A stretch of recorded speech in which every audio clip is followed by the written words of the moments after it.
Welcome to our channel Stenographer Station. I am dictate you today's the Hindu newspaper legal word passage. So let's start. An environmental regulator can work only if governments see the value of nature. The Supreme Court's notice to the Center on a Public Interest plea to set up a national environmental regulator under the Environment Protection Act 1986 revives an issue that successive governments have preferred to ignore.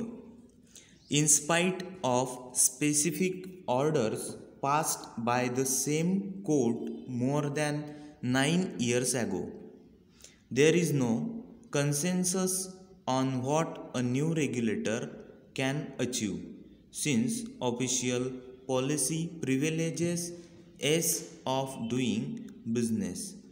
The draft Environmental Impact Assessment EIA Notification 2020, which seeks to advance that goal, makes no effort to discuss the desire to virtually eliminate civil society's role.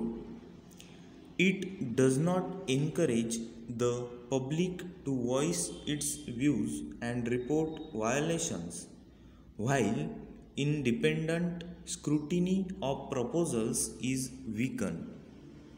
In fact, the EIA process, especially after the notification in 2006, has been heavily critiqued for conflicts of interest.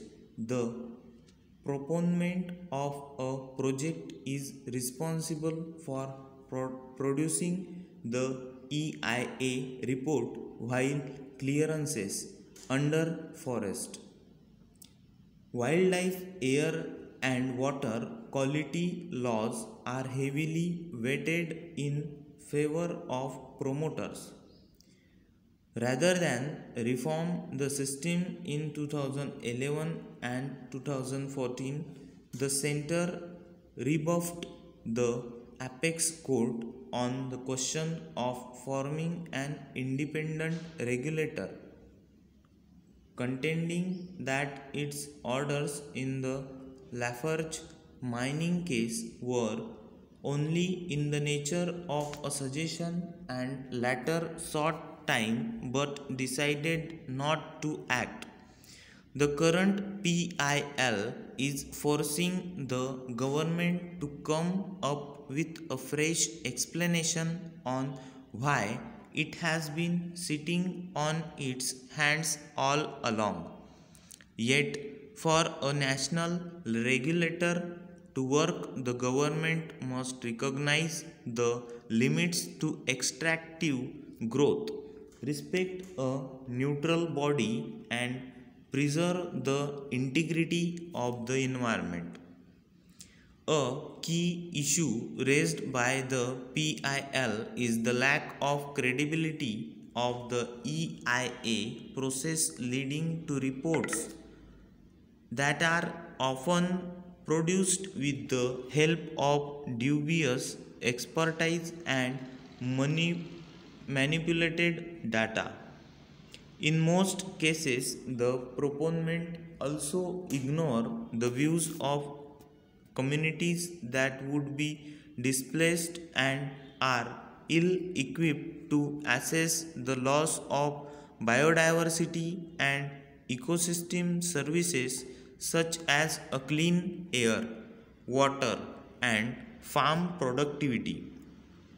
The center and states must acknowledge the conflict arising from pressure on scarce land and ecosystems from polluting projects, which has already created clusters of industrial locations that are doing badly on the CPCB's Comprehensive Environmental Pollution Index.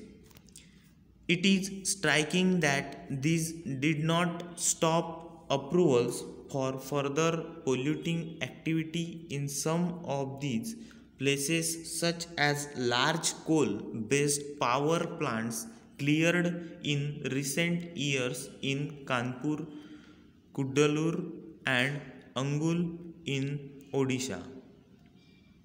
What should concern the center is the laggardly pace at which multiple departments process project proposals, raising transaction cost and resulting in the clamor to dispense with regulation. The remedies lie in administrative reform.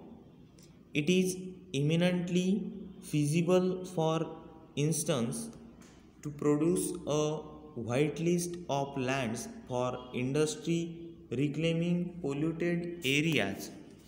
What India cannot afford to do is further degrade its forests, rivers, wetlands, and air, whose health is vital for its large population.